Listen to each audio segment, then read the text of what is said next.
ਸਤਨਾਮ ਸ਼੍ਰੀ ਵਾਹਿਗੁਰੂ ਸਾਹਿਬ JIO. ਤੁਧ ਆਗੇ ਅਰਦਾਸ ਹਮਾਰੀ, ਜੀਓ ਪਿੰਡ ਸਭ ਤੇਰਾ। ਕਹੋ ਨਾਨਕ ਸਭ ਤੇਰੀ ਵਡਿਆਈ, ਕੋਈ ਨਾਉ ਨਾ ਜਾਣੈ ਮੇਰਾ। ਜੇ ਚਤੁਰਾਨਨ ਕੇ ਸੁਤ ਚਾਰ, ਬਈ ਨਾ ਬਿਪੂਤ ਹਰ ਮਾਹੀ। ਜਿਦ ਪਹਿ ਹਰ ਪੂਰਨ ਤੇ, ਤਬ ਲਉ ਰਤ ਹੈ ਸੁਭ ਸੰਤਨ ਮਾਹੀ। ਸ਼ੇਸ ਸਮੀਪ ਸੁਨੈ ਹਰ ਕੋ ਜਸ, ਸ਼ੰਭੂ ਸਮੇਤ ਸਦਾ ਚਲ ਜਾਹੀ। ਹੋਵਤ ਹੈ ਗੁਣ ਉਤਮ ਨਾਥ, ਕੁਸੰਗਤ ਤੇ ਸੰਕਾਦ ਡਰਾਹੀ। ਹਉ ਆਇਆ ਦੂਰੋਂ ਚੱਲ ਕੈ, ਮੈਂ ਤੱਕੀ ਤੋ ਸ਼ਰਣਾਏ ਜੀਓ। ਮੈਂ ਆਸਾ ਰੱਖੀ ਚਿਤ ਮੈਂ, ਮੇਰਾ ਸਭੋ ਦੁੱਖ ਗਵਾਏ ਜੀਓ। ਏਕ ਓੰਕਾਰਾ ਸਤਿਗੁਰੂ, ਤੇ ਪ੍ਰਸਾਦ ਸਚ ਹੋਏ।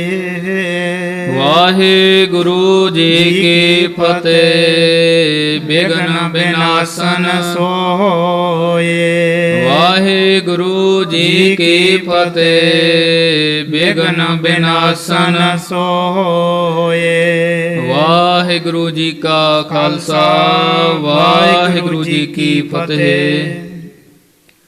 ਪਰਮ ਸਨਮਾਨਯੋਗ ਗੁਰੂ ਪਿਆਰੀ ਗੁਰੂ ਕਾ ਖਾਸ ਰੂਪ, ਗੁਰੂ ਖਾਲਸਾ ਸਾਧ ਸੰਗਤ ਜੀ, ਆਪ ਸਭ ਨੇਮੀ ਪ੍ਰੇਮੀ ਦੂਰੋਂ ਨੇੜਿਓਂ ਚੱਲ ਕੇ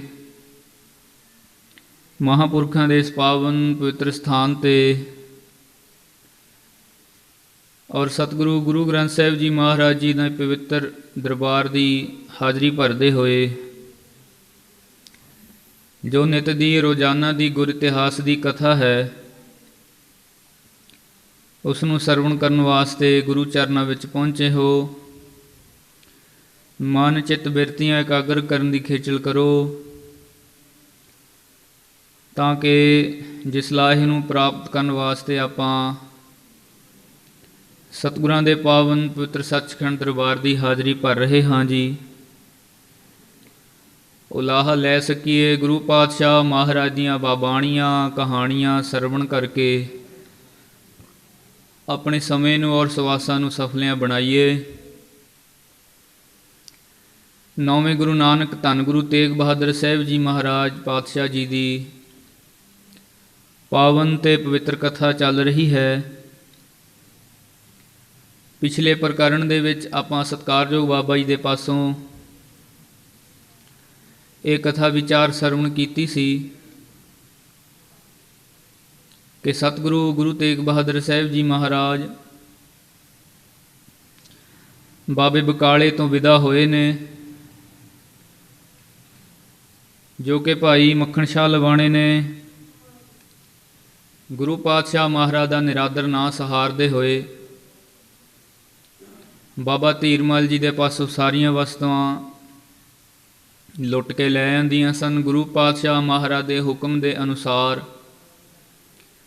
ਸਤਿਗੁਰੂ ਪਾਤਸ਼ਾਹ ਮਹਾਰਾਜ ਨੇ ਆਪਣੀ ਨਿਮਰਤਾ ਨੂੰ, ਆਪਣੀ ਗਰੀਬੀ ਨੂੰ ਦਰਸਾਉਂਦਿਆਂ ਹੋਇਆਂ ਭਾਈ ਮੱਖਣ ਸ਼ਾਹ ਲਵਾਣੇ ਦੇ ਪਾਸੋਂ ਸਾਰੀਆਂ ਵਸਤੂਆਂ, ਸਾਰਾ ਧਨ ਪਦਾਰਥ, ਮਾਲ ਅਸਬਾਬ ਧੀਰਮਲ ਨੂੰ ਵਾਪਸ ਕਰਵਾ ਦਿੱਤਾ ਸੀ।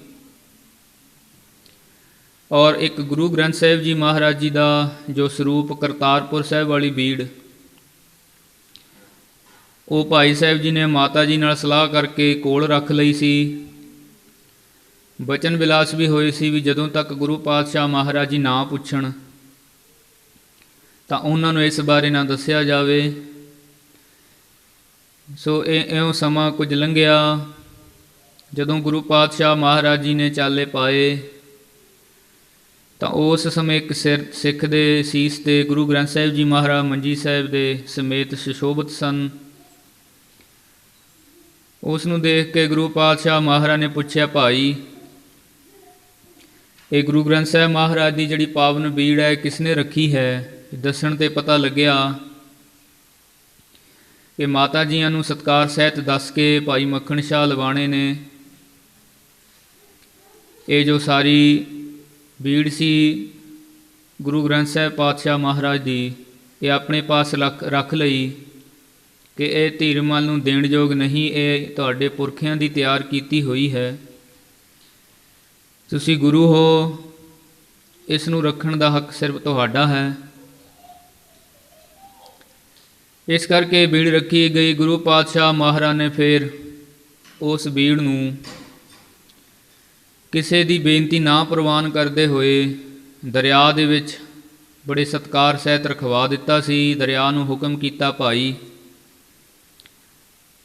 ਤੂੰ ਇਹ ਗੁਰੂ ਕਾ ਖਜ਼ਾਨਾ, ਗੁਰੂ ਕੀ ਪਵਿੱਤਰ ਬਾਣੀ ਬੜੀ ਸੰਭਾਲ ਕੇ ਰੱਖਣੀ ਹੈ, ਤੇਰੇ ਪਾਸੋਂ ਧੀਰਮਲ ਆ ਕੇ ਲੈ ਲਵੇਗਾ।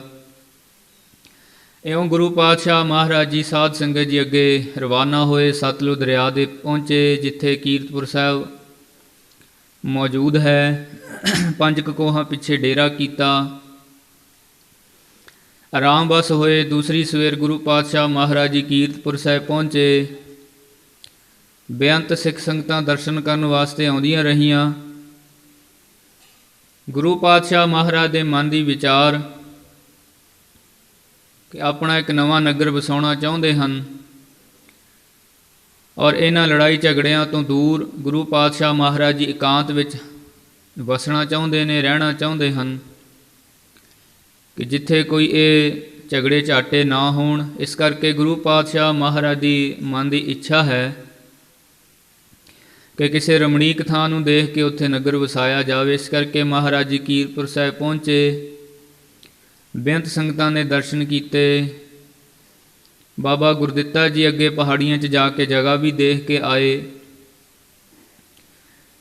ਤਾਂ ਗੁਰੂ ਪਾਤਸ਼ਾਹ ਮਹਾਰਾਜ ਨੇ ਉਸ ਤੋਂ ਅੱਗੇ ਜਿੱਥੇ ਨੈਣਾ ਦੇਵੀ ਦਾ ਮੰਦਿਰ ਹੈ ਉਸ ਤੋਂ ਸਾਈਡ 'ਤੇ ਸਾਧ ਸੰਗਤ ਜੀ ਨਗਰ ਵਸਾਉਣ ਬਾਰੇ ਵਿਚਾਰ ਕੀਤੀ। ਇੱਧਰ ਬਾਬਾ ਧੀਰਮਲ ਜੀ, ਕਿਉਂਕਿ ਗੁਰੂ ਪਾਤਸ਼ਾਹ ਮਹਾਰਾਜ ਜੀ ਦੀ ਮਹਿਮਾ ਸੰਗਤਾਂ ਵਿੱਚ ਪ੍ਰਗਟ ਹੋ ਗਈ ਹੈ, ਇਸ ਗੱਲ ਦਾ ਬੜਾ ਗੁੱਸਾ ਹੈ।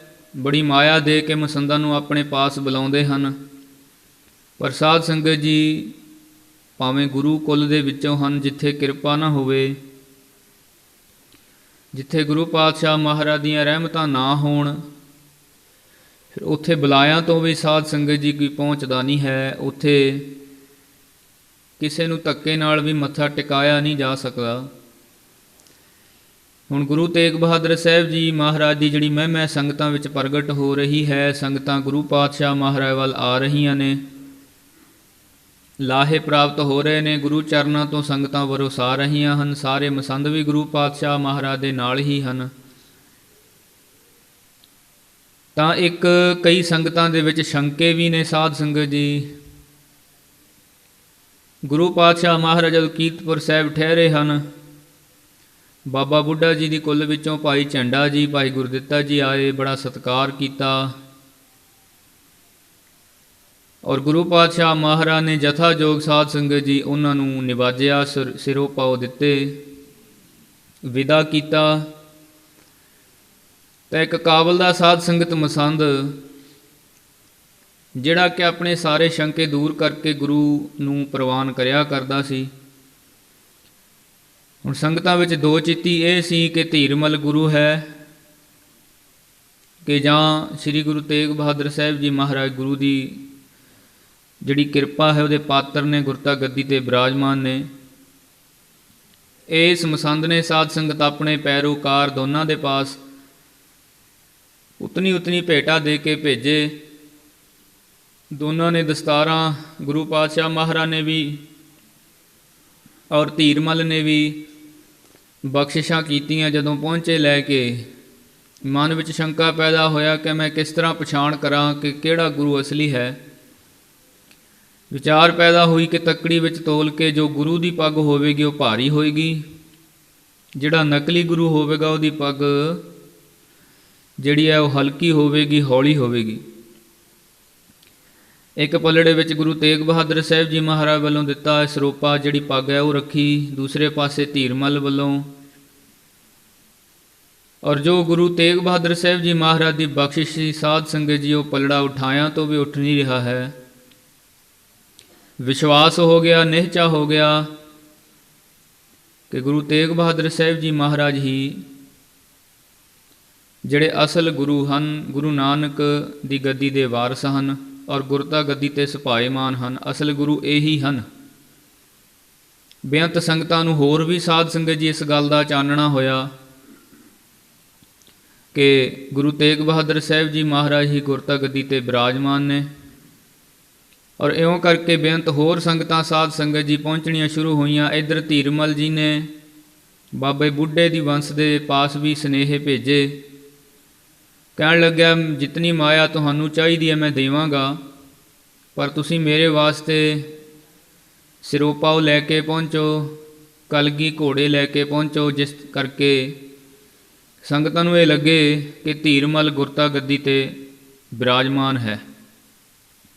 ਪਰ ਸਾਧ ਸੰਗਤ ਜੀ, ਬਾਬਾ ਬੁੱਢਾ ਜੀ ਕੋਈ ਆਮ ਗੁਰੂ ਕੇ ਸਿੱਖ ਨਹੀਂ ਸਨ। ਇਹਨਾਂ ਦੀ ਵੰਸ਼ ਵਿੱਚ ਵੀ ਬੜੀ ਕਿਰਪਾ, ਬੜੀ ਗੁਰੂ ਪਾਤਸ਼ਾਹ ਮਹਾਰਾਜ ਦੀ ਰਹਿਮਤ ਸੀ। ਇਹਨਾਂ ਨੇ ਧੀਰਮਲ ਜੀ ਦੀ ਕੋਈ ਗੱਲ ਪ੍ਰਵਾਨ ਨਹੀਂ ਕੀਤੀ ਔਰ ਨਾ ਹੀ ਕੋਈ ਭੇਟਾ ਲੈ ਕੇ ਪਹੁੰਚੇ। ਇਸ ਤਰ੍ਹਾਂ ਸਾਧ ਸੰਗਤ ਜੀ ਧੀਰਮਲ ਜੀ ਈਰਖਾ ਦੇ ਵਸ ਹੋ ਕੇ ਦਿਨ ਕੱਟ ਰਹੇ ਨੇ। ਇੱਧਰ ਗੁਰੂ ਪਾਤਸ਼ਾਹ ਮਹਾਰਾਜ ਸੰਗਤਾਂ ਨੂੰ ਦਰਸ਼ਨ ਦੇ ਕੇ ਨਿਹਾਲ ਕਰ ਰਹੇ ਨੇ। ਭਾਈ ਮੱਖਣ ਸ਼ਾਹ ਲਵਾਣੇ ਨੇ ਬੇਨਤੀ ਕੀਤੀ, ਸੱਚੇ ਪਾਤਸ਼ਾਹ ਮਹਾਰਾਜ ਜੀ, ਹੁਣ ਮੇਰਾ ਚਿੱਤ ਬੜਾ ਪ੍ਰਸੰਨ ਹੈ, ਆਪ ਜੀ ਕਿਰਪਾ ਕਰੋ, ਮੈਂ ਘਰ ਜਾਣਾ ਚਾਹੁੰਦਾ ਹਾਂ, ਕਿਰਪਾ ਕਰਕੇ ਆਗਿਆ ਬਖਸ਼ਿਸ਼ ਕਰੋ ਔਰ ਇਹ ਕਿਰਪਾ ਕਰੋ ਕਿ ਮੈਂ ਆਪ ਜੀ ਦੇ ਚਰਨਾਂ ਨੂੰ ਕਦੇ ਵੀ ਆਪਣੇ ਹਿਰਦੇ 'ਚੋਂ, ਆਪਣੇ ਦਿਲ 'ਚੋਂ ਨਾ ਭੁਲਾਵਾਂ। ਗੁਰੂ ਪਾਤਸ਼ਾਹ ਮਹਾਰਾਜ ਜੀ ਨੇ ਬੜੀ ਅਪਾਰ ਕਿਰਪਾ ਰਹਿਮਤ ਕੀਤੀ। ਭਾਈ ਸਾਹਿਬ ਨੂੰ ਬੜੇ ਪਿਆਰ ਦੇ ਨਾਲ ਸਿਰੋਪਾਓ ਦੇ ਕੇ ਵਿਦਾ ਕੀਤਾ, ਬੜੀਆਂ ਬਖਸ਼ਿਸ਼ਾਂ ਕੀਤੀਆਂ, ਬੜੀਆਂ ਰਹਿਮਤਾਂ ਕੀਤੀਆਂ, ਨਾਮ ਦੀ ਦਾਤ ਦਿੱਤੀ। ਹੋਰ ਬੜੇ ਨੁਕਤੇ ਗੁਰੂ ਪਾਤਸ਼ਾਹ ਮਹਾਰਾਜ ਜੀ ਨੇ ਭਾਈ ਮੱਖਣ ਸ਼ਾਹ ਜੀ ਨੂੰ ਸਮਝਾਏ ਔਰ ਇਉਂ ਬਖਸ਼ਿਸ਼ ਕਰਕੇ ਭਾਈ ਸਾਹਿਬ ਜੀ ਨੂੰ ਵਿਦਾ ਕੀਤਾ। ਔਰ ਉਸ ਤੋਂ ਉਪਰੰਤ ਗੁਰੂ ਪਾਤਸ਼ਾਹ ਦੇ ਮਨ ਦੀ ਜੋ ਮਨਸਾ ਸੀ ਕਿ ਗੁਰੂ ਸਾਹਿਬ ਜੀ ਮਹਾਰਾਜ ਇੱਕ ਨਗਰ ਵਸਾਉਣਾ ਚਾਹੁੰਦੇ ਨੇ, ਉਸ ਦੇ ਅਨੁਸਾਰ ਗੁਰੂ ਪਾਤਸ਼ਾਹ ਮਹਾਰਾਜ ਨੇ ਜੋ ਇੱਥੋਂ ਦੇ ਅਹਿਲਕਾਰ ਸੁਣੀ ਦੇ ਸਨ, ਉਹਨਾਂ ਦੇ ਪਾਸ ਆਪਣੇ ਗੁਰਸਿੱਖ ਪੈਰੋਕਾਰ ਭੇਜੇ ਹਨ। ਇੱਥੋਂ ਤੱਕ ਜਿਹੜਾ ਪ੍ਰਸੰਗ ਹੈ ਆਪ ਸਰਬੱਤ ਸੰਗਤਾਂ ਨੇ ਕੱਲ੍ਹ ਦੇ ਦੀਵਾਨ ਦੇ ਵਿੱਚ ਸਰਵਣ ਕੀਤਾ। ਅੱਗੇ ਜਿਸ ਪ੍ਰਕਾਰ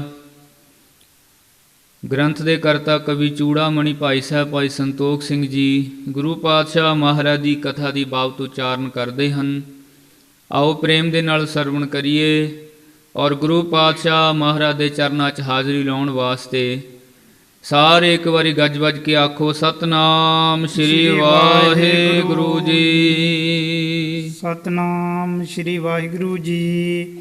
ਨਿਰਪ ਕੇ ਲੋਕ ਗ੍ਰਾਮ ਕੇ ਔੜ। ਜੋ ਉੱਥੋਂ ਦੇ ਸਾਧ ਸੰਗਤ ਰਾਜੇ ਦੇ ਲੋਕ ਸਨ ਔਰ ਜੋ ਕੀਰਤਪੁਰ ਸਾਹਿਬ ਨਗਰ ਦੇ ਗੁਰਸਿੱਖ ਸੇਵਕ ਸਨ, ਉਹਨਾਂ ਨੂੰ ਮਹਾਰਾਜ ਨੇ ਸਾਧ ਸੰਗਤ ਭੇਜਿਆ ਹੈ। ਕਰਤ ਮਾਲਕੀ ਜੇ ਤਿਸ ਠੌਰ। ਜੋ ਇਸ ਕੀਰਤਪੁਰ ਸਾਹਿਬ ਤੋਂ ਸਾਧ ਸੰਗਤ ਜੀ ਸ੍ਰੀ ਅਨੰਦਪੁਰ ਸਾਹਿਬ ਥੋੜ੍ਹੀ ਵਿੱਥ 'ਤੇ ਹੀ ਹੈ, ਤਾਂ ਉੱਥੋਂ ਦੀ ਜ਼ਮੀਨ ਦੇ ਜੋ ਮਾਲਕ ਸਨ, ਉਹਨਾਂ ਦੇ ਪਾਸ ਗੁਰੂ ਪਾਤਸ਼ਾਹ ਮਹਾਰਾਜ ਨੇ ਭੇਜਿਆ ਕਿ ਪਤਾ ਕਰੋ ਭਾਈ ਕਿ ਇਸ ਜ਼ਮੀਨ ਦਾ ਕੌਣ ਮਾਲਕ ਹੈ ਔਰ ਕੌਣ ਇਸ ਜ਼ਮੀਨ ਨੂੰ ਦੇ ਸਕਦਾ ਹੈ ਜੀ। ਕਿਨਕੇ ਨਿਕਟ ਮਸੰਦ ਪਠਾਇਓ।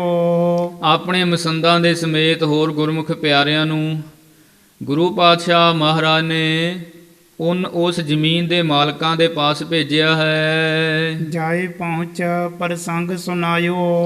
ਔਰ ਇਹਨਾਂ ਨੇ ਫਿਰ ਜਾ ਕੇ ਸਾਧ ਸੰਗਤ ਜੋ ਉਸ ਜ਼ਮੀਨ ਦੇ ਮਾਲਕ ਸੀ, ਉਹਨਾਂ ਦੇ ਪਾਸ ਜਾ ਕੇ ਗੁਰੂ ਪਾਤਸ਼ਾਹ ਮਹਾਰਾਜ ਦੀ ਵਾਰਤਾ, ਗੁਰੂ ਪਾਤਸ਼ਾਹ ਮਹਾਰਾਜ ਦਾ ਪ੍ਰਸੰਗ ਵਰਣਨ ਕੀਤਾ ਹੈ ਜੀ। ਸ੍ਰੀ ਹਰਗੋਬਿੰਦ ਗੁਰੂ ਵਿਸਾਲਾ। ਆਖਿਆ ਕਿ ਇਹ ਗੁਰਮੁਖ ਪ੍ਰੇਮੀਓ, ਗੁਰੂ ਨਾਨਕ ਦੇ ਘਰ ਦੇ ਵਿੱਚ ਛੇਵੇਂ ਪਾਤਸ਼ਾਹ ਗੁਰੂ ਹਰਗੋਬਿੰਦ ਸਾਹਿਬ ਜੀ ਮਹਾਰਾਜ ਬੜੇ ਵਿਸ਼ਾਲ ਗੁਰੂ ਹੋਏ ਹਨ ਤਿਨਕੇ ਨੰਦਨ ਧੀਰ ਕਿਰਪਾਲਾ। ਔਰ ਉਹਨਾਂ ਦੇ ਜੋ ਸੁਪੁੱਤਰ ਹਨ ਸਾਹਿਬ ਗੁਰੂ ਤੇਗ ਬਹਾਦਰ ਸਾਹਿਬ ਜੀ ਮਹਾਰਾਜ, ਜਿਨ੍ਹਾਂ ਦੇ ਵਿੱਚ ਅਤੇ ਅੰਤ ਧੀਰਜਤਾ ਹੈ ਔਰ ਅਤ ਦੀ ਕਿਰਪਾਲਤਾ ਗੁਰੂ ਨਾਨਕ ਸਾਹਿਬ ਜੀ ਮਹਾਰਾਜ ਦੀ ਵਰਤਦੀ ਹੈ ਜੀ। ਜਿਨ ਸ਼੍ਰੀ ਤੇਗ ਬਹਾਦਰ ਨਾਮੋ। ਔਰ ਐਸੇ ਸਤਿਗੁਰੂ ਕਿਰਪਾਲੂ ਦਇਆਵਾਨ ਧੀਰਜਵਾਨ ਸਤਿਗੁਰਾਂ ਦਾ ਨਾਮ ਜਿਹੜਾ ਹੈ ਉਹ ਦੱਸਿਆ ਕਿ ਗੁਰੂ ਤੇਗ ਬਹਾਦਰ ਸਾਹਿਬ ਜੀ ਮਹਾਰਾਜ ਉਹਨਾਂ ਦਾ ਪਵਿੱਤਰ ਨਾਮ ਹੈ। ਬਿਰਤ ਸ਼ਾਂਤ ਕੀ ਵੱਡ ਗੁਣ ਧਾਮੋ। ਔਰ ਜਿਨ੍ਹਾਂ ਦੀ ਬਿਰਤੀ ਇਤਨੀ ਸ਼ਾਂਤ ਹੈ ਕਿ ਜੇ ਕੋਈ ਉਹਨਾਂ ਦੇ ਨਾਲ ਲੜਾਈ ਝਗੜਾ, ਜਿਸ ਤਰ੍ਹਾਂ ਧੀਰਮਲ ਜੀ ਈਰਖਾ ਕਰਦੇ ਆ ਰਹੇ ਸੀ, ਕਿ ਉਹਨਾਂ ਦੀ ਬਿਰਤੀ ਇਤਨੀ ਸ਼ਾਂਤ ਹੈ ਕਿ ਉਹਨਾਂ ਦੇ ਕੋਲੋਂ ਕੋਈ ਮਾਲ ਅਸਬਾਬ ਲੁੱਟ ਵੀ ਲਵੇ ਔਰ ਫਿਰ ਵੀ ਉਹ ਸ਼ਾਂਤ ਚਿੱਤ ਰਹਿੰਦੇ ਹਨ ਔਰ ਉਹ ਧੀਰਜਵਾਨ ਹਨ ਜੀ। ਸੋ ਚਾਹਤ ਹੈ ਨਗਰ ਬਸਾਈ। ਐਸੇ ਕਿਰਪਾਲੂ ਸਤਿਗੁਰੂ ਸਾਹਿਬ ਜੀ ਮਹਾਰਾਜ ਇਸ ਜਗ੍ਹਾ ਤੇ ਜ਼ਮੀਨ ਖਰੀਦ ਕਰਕੇ ਉਹਨਾਂ ਦੇ ਚਿੱਤ ਦੀ ਮਨਸ਼ਾ ਹੈ ਵੀ ਇੱਕ ਨਗਰ ਵਸਾਉਣਾ ਚਾਹੁੰਦੇ ਹਨ ਜੀ। ਥਾਨ ਚੰਡਕਾ ਤਰੇ ਸੁਹਾਈ। ਔਰ ਜੋ ਚੰਡਕਾ ਦੇ ਅਸਥਾਨਪੁਰ ਦੇ ਨਾਲ ਅਸਥਾਨ ਹੈ ਜੀ। ਥਾਨ ਚੰਡਕਾ ਅਗਰ ਸੁਹਾਈ। ਔਰ ਜਿੱਥੇ ਕਿ ਚੰਡਕਾ ਦਾ ਥਾਨ ਬੜਾ ਸੁਹਾਵਣਾ ਹੈ, ਜਿੱਥੇ ਭਾਵ ਕਿ ਉਹ ਵਸਿਆ ਹੋਇਆ ਹੈ। ਚਥਾ ਇਨਹੋਂ ਕੀ ਜੇਸ਼ਟ ਭਰਾਤਾ। ਔਰ ਜੋ ਇਹਨਾਂ ਦੇ ਵੱਡੇ ਭਰਾਤਾ ਜੀ, ਜਿਨ੍ਹਾਂ ਦਾ ਨਾਮ ਬਾਬਾ ਗੁਰਦਿੱਤਾ ਜੀ ਸੀ, ਬਾਬਾ ਗੁਰਦਿੱਤਾ ਬਖਿਆਤਾ। ਔਰ ਉਹਨਾਂ ਦਾ ਨਾਮ ਬਾਬਾ ਗੁਰਦਿੱਤਾ ਜੀ ਕਰਕੇ ਜਾਣਿਆ ਜਾਂਦਾ ਹੈ, ਜੋ ਕਿ ਪਹਿਲਾਂ ਇੱਥੇ ਆ ਕੇ ਇਸ ਜਗ੍ਹਾ ਦਾ ਮੁਆਇਨਾ ਕਰ ਚੁੱਕੇ ਹਨ ਜੀ। ਪੂਰਬ ਆਈ ਨਿਕਟ ਗਿਰ ਥਾਨ। ਔਰ ਇਸ ਅਸਥਾਨ ਦੇ ਨੇੜੇ ਆ ਕੇ ਬਾਬਾ ਗੁਰਦਿੱਤਾ ਜੀ ਨੇ ਸਾਰੀ ਰਮਣੀਕ ਥਾਂ ਇੱਥੇ ਲੱਭੀ ਹੈ ਔਰ ਇੱਥੇ ਜਾਣਿਆ ਹੈ ਕਿ ਇੱਥੇ ਬੜੀ ਸ਼ਾਂਤਮਈ ਮਾਹੌਲ ਦੇ ਵਿੱਚ ਇੱਕ ਨਗਰ ਵਸ ਸਕਦਾ ਹੈ ਜੀ। ਪਿਖ ਰਮਨੀਕ ਆਨੰਦ ਮਹਾਨ। ਔਰ ਇਸ ਅਸਥਾਨ ਤੇ ਬਾਬਾ ਗੁਰਦਿੱਤਾ ਜੀ ਨੇ ਬੜਾ ਹੀ ਆਨੰਦ ਵੇਖਿਆ ਹੈ। ਸ੍ਰੀ ਕੀਰਤਪੁਰ ਕੀਨ ਬਸਾਵਨ। ਔਰ ਦੇਖੋ ਫਿਰ ਬਾਬਾ ਗੁਰਦਿੱਤਾ ਜੀ ਨੇ ਇਤਨਾ ਆਨੰਦ ਦੇਖ ਕੇ, ਇਤਨੀ ਰਮਣੀਕ ਥਾਂ ਦੇਖ ਕੇ ਆਪਣਾ ਸਥਾਨ ਕੀਰਤਪੁਰ ਸਾਹਿਬ ਵੀ ਵਸਾਇਆ ਹੈ ਜੀ। ਚਾਰੋਂ ਵਰਨ ਕਰੀ ਘਰ ਪਾਵਨ। ਔਰ ਫਿਰ ਚਾਰੇ ਵਰਨਾਂ ਦੇ ਲੋਕ, ਚਾਰੇ ਦਿਸ਼ਾਵਾਂ ਤੋਂ ਸਿੱਖ ਸੰਗਤਾਂ ਨੇ ਆ ਕੇ ਬਾਬਾ ਗੁਰਦਿੱਤਾ ਜੀ ਦੀ ਆਗਿਆ ਦੇ ਅਨੁਸਾਰ ਕੀਰਤਪੁਰ ਸਾਹਿਬ ਦੇ ਵਿੱਚ ਵਸਣਾ ਕੀਤਾ ਹੈ ਜੀ। ਕਿਮ ਅਬਲਾਖਤ ਥਿਰਤਾ ਲਹੀ।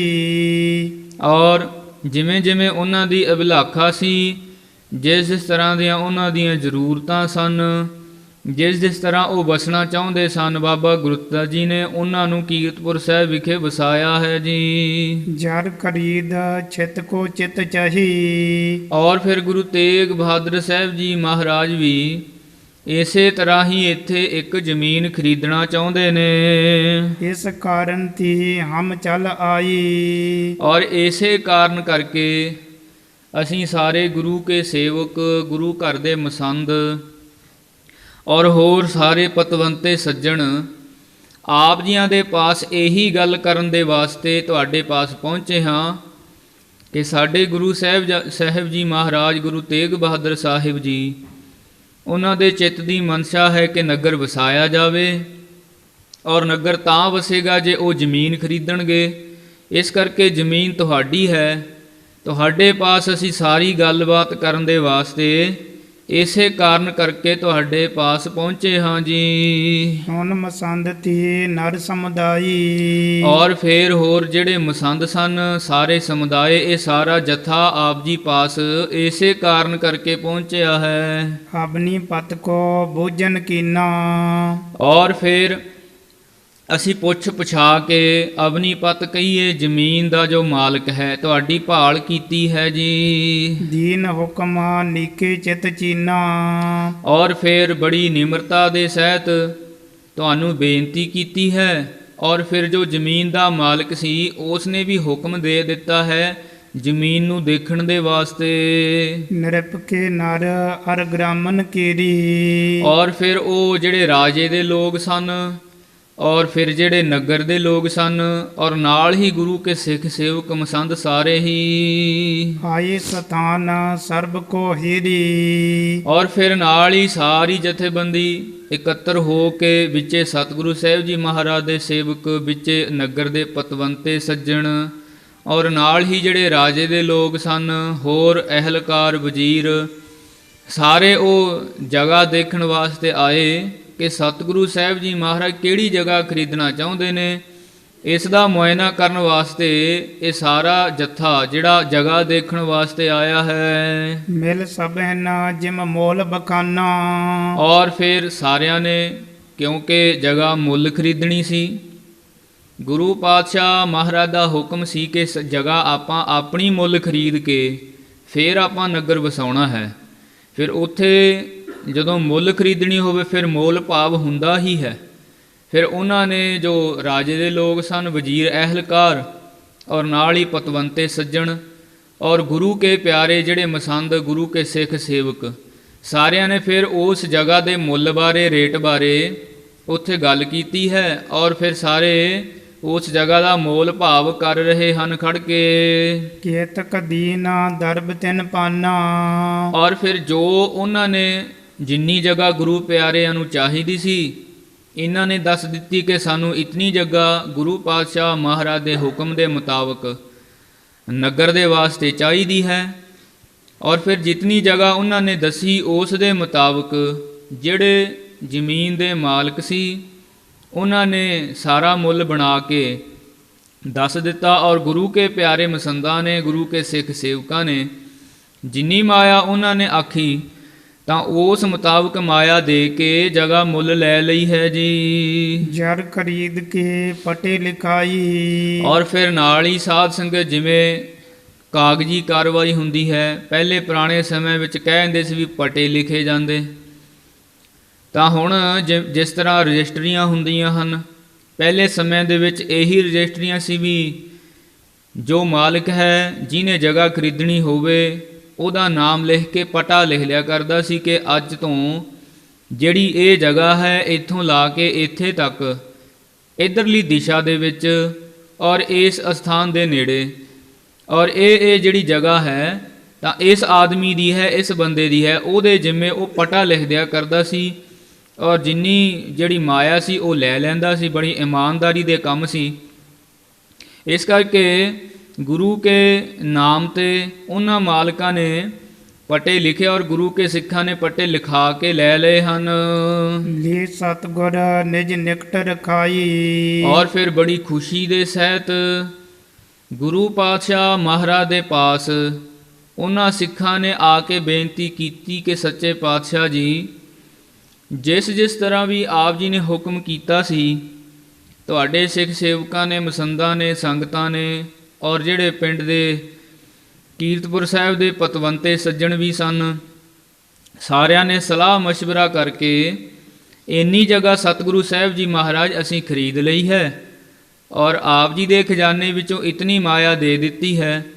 ਔਰ ਇਹ ਆਪ ਜੀ ਦੇ ਸਾਹਮਣੇ ਜੋ ਜਗ੍ਹਾ ਦੇ ਪਟੇ ਹਨ ਇਹ ਲਿਖਾ ਕੇ ਲੈ ਆਏ ਹਾਂ ਔਰ ਆਪ ਜੀ ਦੇ ਚਰਨਾਂ ਵਿੱਚ ਭੇਟਾ ਕੀਤੇ ਹਨ। ਰੋਚਰ ਮਹੂਰਤ ਮਹਿ ਕਰ ਤਿਆਰੀ। ਔਰ ਫਿਰ ਸਾਧ ਸੰਗਤ ਜੀ ਬੜਾ ਚੰਗਾ ਮਹੂਰਤ, ਸ਼ੁਭ ਸਮਾਂ, ਕਿਉਂਕਿ ਜਦੋਂ ਕੋਈ ਐਸਾ ਖੁਸ਼ੀ ਦਾ ਕਾਰਜ ਹੋਵੇ ਫਿਰ ਉਦੋਂ ਸਤਿਗੁਰੂ ਸਾਹਿਬ ਜੀ ਦੀ ਆਗਿਆ ਮਿਲ ਜਾਣਾ, ਸਾਧ ਸੰਗਤ ਜੀ, ਇਸ ਤੋਂ ਕੋਈ ਚੰਗਾ ਹੋਰ ਮਹੂਰਤ ਨਹੀਂ ਹੋਇਆ ਕਰਦਾ। ਆਪਾਂ ਤਾਂ ਜੋਤਸ਼ੀ ਪੰਡਤਾਂ ਦੇ ਦੱਸੇ ਹੋਏ ਮਹੂਰਤ ਨੂੰ ਸਾਧ ਸੰਗਤ ਚੰਗਾ ਸਮਝਦੇ ਹਾਂ, ਪਰ ਜਦੋਂ ਗੁਰੂ ਸਾਹਿਬ ਜੀ ਮਹਾਰਾਜ ਦੀ ਕਿਰਪਾ ਹੋਵੇ ਉਹ ਸਮਾਂ ਸਾਧ ਸੰਗਤ ਭਾਵੇਂ ਕੋਈ ਹੋਵੇ, ਕੋਈ ਮਹੀਨਾ ਹੋਵੇ, ਕੋਈ ਦਿਨ ਹੋਵੇ, ਕੋਈ ਦਿਹਾੜਾ ਹੋਵੇ, ਸਾਧ ਸੰਗਤ ਕੋਈ ਸਾਲ ਚੱਲਦਾ ਹੋਵੇ, ਭਾਵੇਂ ਦਿਨ ਹੋਵੇ, ਭਾਵੇਂ ਰਾਤ ਹੋਵੇ, ਭਾਵੇਂ ਅੰਮ੍ਰਿਤ ਵੇਲਾ ਹੋਵੇ, ਭਾਵੇਂ ਸੰਧਿਆ ਹੋਵੇ, ਜਦੋਂ ਗੁਰੂ ਸਾਹਿਬ ਜੀ ਮਹਾਰਾਜ ਦੀ ਕਿਰਪਾ ਹੁੰਦੀ ਹੈ, ਜਦੋਂ ਗੁਰੂ ਸਾਹਿਬ ਜੀ ਮਹਾਰਾਜ ਰਹਿਮਤ ਦੇ ਘਰ ਵਿੱਚ ਆ ਜਾਣ, ਦਿਆਲ ਹੋ ਜਾਣ, ਗੁਰੂ ਸਾਹਿਬ ਜੀ ਮਹਾਰਾਜ ਆਪਣੀ ਕਿਰਪਾ ਵਰਤਾ ਦੇਣ, ਫਿਰ ਉੱਥੇ ਸਾਧ ਸੰਗਤ ਜੀ ਇਹ ਨਹੀਂ ਸਮਝਿਆ ਜਾਂਦਾ ਵੀ ਇਹ ਕੋਈ ਚੰਗਾ ਮਹੂਰਤ ਨਹੀਂ ਨਿਕਲਿਆ, ਅੱਜ ਨਹੀਂ ਕੰਮ ਸ਼ੁਰੂ ਕਰਨਾ। ਜਾਂ ਇਹ ਦਿਨ ਚੰਗਾ ਨਹੀਂ ਹੈ, ਤਾਂ ਇਹ ਕੰਮ ਸ਼ੁਰੂ ਨਹੀਂ ਹੋ ਸਕਦਾ। ਜਦੋਂ ਗੁਰੂ ਸਾਹਿਬ ਜੀ ਮਹਾਰਾਜ ਦੀ ਆਗਿਆ ਮਿਲ ਜਾਏ, ਉਹ ਸਾਧ ਸੰਗਤ ਦਿਨ ਵੀ ਚੰਗਾ ਹੈ, ਉਹ ਸਮਾਂ ਵੀ ਚੰਗਾ ਹੈ, ਉਹ ਮਹੂਰਤ ਵੀ ਫਿਰ ਆਪਣੇ ਆਪ ਹੀ ਚੰਗਾ ਹੋ ਜਾਂਦਾ ਹੈ।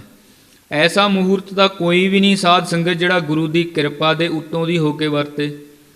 ਸਭ ਤੋਂ ਵੱਡੀ ਤਾਂ ਸਤਿਗੁਰੂ ਸਾਹਿਬ ਜੀ ਮਹਾਰਾਜ ਦੀ ਸਾਧ ਸੰਗਤ ਜੀ ਕਿਰਪਾ ਹੀ ਹੁੰਦੀ ਹੈ। ਗੁਰੂ ਸਾਹਿਬ ਜੀ ਮਹਾਰਾਜ ਦੀ ਨਿਗਾਹ ਤੋਂ ਉੱਪਰ ਹੋਰ ਕੋਈ ਮਹੂਰਤ ਹੋ ਨਹੀਂ ਸਕਦਾ ਹੈ ਸੰਸਾਰ ਦੇ ਅੰਦਰ।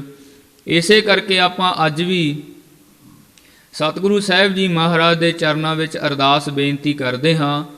ਭਾਵੇਂ ਘਰ ਵਿੱਚ ਸਾਧ ਸੰਗਤ ਜੀ ਕੋਈ ਕਾਰਜ ਹੋਵੇ, ਕਿਸ ਨੇ ਆਪਣੇ ਬੱਚਾ ਜਾਂ ਬੱਚੀ ਦਾ ਵਿਆਹ ਕਰਨਾ ਹੈ, ਸ਼ਾਦੀ ਕਰਨੀ ਹੈ, ਤਾਂ ਆਪਾਂ ਗੁਰੂ ਪਾਤਸ਼ਾਹ ਮਹਾਰਾਜ ਦੇ ਚਰਨਾਂ ਵਿੱਚ ਅਰਦਾਸ ਕਰਦੇ ਹਾਂ ਕਿ ਹੇ ਸਤਿਗੁਰੂ ਸੱਚੇ ਪਾਤਸ਼ਾਹ ਮਹਾਰਾਜ ਜੀ, ਅਸੀਂ ਆਪ ਜੀ ਦਾ ਓਟ ਆਸਰਾ ਲੈ ਕੇ ਆਪਣੇ ਬੱਚਾ ਜਾਂ ਬੱਚੀ ਦਾ ਇਹ ਕਾਰਜ ਕਰ ਰਹੇ ਹਾਂ, ਆਪ ਜੀ ਕਿਰਪਾ ਕਰੋ। ਫਿਰ ਸਾਧ ਸੰਗਤ ਇਹਦਾ ਮਤਲਬ ਉਹ ਹੀ ਹੁੰਦਾ ਹੈ ਕਿ ਸਾਨੂੰ ਕਿਸੇ ਘੜੀ ਮਹੂਰਤ ਇਹਦੀ ਲੋੜ ਨਹੀਂ ਹੈ, ਸਾਨੂੰ ਕਿਸੇ ਨੂੰ ਪੁੱਛਣ ਦੀ ਲੋੜ ਨਹੀਂ। ਸਾਡੇ ਵਾਸਤੇ ਆਪ ਜੀ ਹੀ ਪਰਮੇਸ਼ਰ ਅਕਾਲ ਪੁਰਖ ਵਾਹਿਗੁਰੂ ਹੋ। ਜੋ ਤੁਸੀਂ ਹੁਕਮਨਾਮਾ ਸਾਹਿਬ ਦੇ ਦਿੱਤਾ, ਉਸ ਦੇ ਮੁਤਾਬਕ ਸਾਡੇ ਕਾਰਜ ਸਫਲੇ ਹੀ ਸਫਲੇ ਹੋਣਗੇ। ਸਿੱਖ ਨੂੰ ਕਦੇ ਵੀ ਸੰਸਾ ਨਹੀਂ ਹੋਣਾ ਚਾਹੀਦਾ ਹੈ ਸਾਧ ਸੰਗਤ ਜੀ। ਜੋ ਕੋਈ ਕਾਰਜ ਆਰੰਭ ਕਰਨਾ ਹੋਵੇ, ਕਿਸੇ ਨੇ ਕੋਈ ਕਾਰਜ ਕਰਨਾ ਹੋਵੇ, ਭਾਵੇਂ ਕੋਈ ਦੁਨਿਆਵੀ ਕਾਰਜ ਹੈ, ਭਾਵੇਂ ਸਾਧ ਸੰਗਤ ਜੀ ਪਰਮਾਰਥਕ ਕਾਰਜ ਹੈ, ਆਪਣੀ ਇਤਨੀ ਸਮਝ ਨਹੀਂ ਹੈ ਸਾਧ ਸੰਗਤ ਜੀ ਪਰਮਾਰਥ ਦੀ।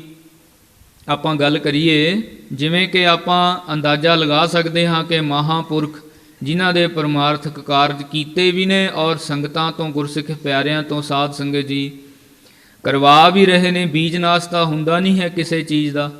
ਇਸ ਕਰਕੇ ਭਾਵੇਂ ਸਾਧ ਸੰਗਤ ਜੀ ਕਾਰਜ ਕੋਈ ਹੋਵੇ, ਭਾਵੇਂ ਦੁਨਿਆਵੀ ਤੌਰ 'ਤੇ, ਭਾਵੇਂ ਪਰਮਾਰਥਕ ਤੌਰ 'ਤੇ, ਪਰ ਜਦੋਂ ਗੁਰੂ ਸਾਹਿਬ ਜੀ ਮਹਾਰਾਜ ਦੀ ਆਗਿਆ ਲਈ ਜਾਂਦੀ ਹੈ ਔਰ ਗੁਰੂ ਸਾਹਿਬ ਜੀ ਮਹਾਰਾਜ ਆਪਣੇ ਪਾਵਨ ਪਵਿੱਤਰ ਹੁਕਮਨਾਮਾ ਸਾਹਿਬ ਬਖਸ਼ਦੇ ਹਨ, ਜਾਂ ਫਿਰ ਗੁਰੂ ਪਾਤਸ਼ਾਹ ਮਹਾਰਾਜ ਦੀ ਪ੍ਰਤੱਖ ਤੌਰ 'ਤੇ ਪੁਰਾਣੇ ਸਮਿਆਂ ਦੇ ਵਿੱਚ ਆਗਿਆ ਹੁੰਦੀ ਸੀ ਗੁਰੂ ਸਾਹਿਬ ਜੀ ਮਹਾਰਾਜ ਦੇ ਸਮਿਆਂ ਦੇ ਵਿੱਚ, ਫਿਰ ਜਿਹੜੇ ਸਿੱਖ ਸਨ ਫਿਰ ਉਸ ਨੂੰ ਹੀ ਚੰਗਾ ਮਹੂਰਤ, ਚੰਗਾ ਦਿਨ ਔਰ ਚੰਗੀ ਘੜੀ ਸਮਝਦੇ ਸੀ ਵੀ ਹੁਣ ਗੁਰੂ ਸਾਹਿਬ ਜੀ ਮਹਾਰਾਜ ਦੀ ਆਗਿਆ ਹੋ ਗਈ ਹੈ, ਹੁਣ ਸਾਨੂੰ ਕਿਸੇ ਵੀ ਗੱਲ ਨੂੰ ਵਿਚਾਰਨ ਦੀ ਲੋੜ ਨਹੀਂ। ਜਦੋਂ ਗੁਰਸਿੱਖਾਂ ਨੇ ਗੁਰੂ ਸਾਹਿਬ ਜੀ ਮਹਾਰਾਜ ਦੇ ਚਰਨਾਂ ਵਿੱਚ ਪਟੇ ਲਿਆ ਕੇ ਰੱਖੇ ਕਿ ਸਤਿਗੁਰੂ ਸਾਹਿਬ ਜੀ ਮਹਾਰਾਜ, ਹੁਣ ਆਪ ਜੀ ਦੀ ਕਿਰਪਾ ਨਾਲ ਆਪਾਂ ਇੰਨੀ ਸਾਰੀ ਜਿਹੜੀ ਜ਼ਮੀਨ ਹੈ ਉਹ ਖਰੀਦ ਲਈ ਹੈ, ਆਪਣਾ ਮਾਇਆ ਦੇ ਦਿੱਤੀ ਹੈ, ਹੁਣ ਇਹ ਜ਼ਮੀਨ ਆਪਣੀ ਹੋ ਚੁੱਕੀ ਹੈ, ਹੁਣ ਆਪਾਂ ਜਿਹੜੇ ਅਗਲੇ ਕਾਰਜ ਹਨ ਉਹ ਕਰ ਸਕਦੇ ਹਾਂ। ਸਤਿਗੁਰੂ ਸਾਹਿਬ ਜੀ ਮਹਾਰਾਜ ਨੇ ਆਖਿਆ, ਭਾਈ ਫਿਰ ਕਾਰਜ ਕਰਨ ਨੂੰ ਦੇਰ ਕਿਉਂ ਲਾਉਣੀ ਹੈ, ਆਪਾਂ ਕਿਹੜਾ ਕੋਈ ਸਮਾਂ ਵਿਚਾਰਨਾ ਹੈ।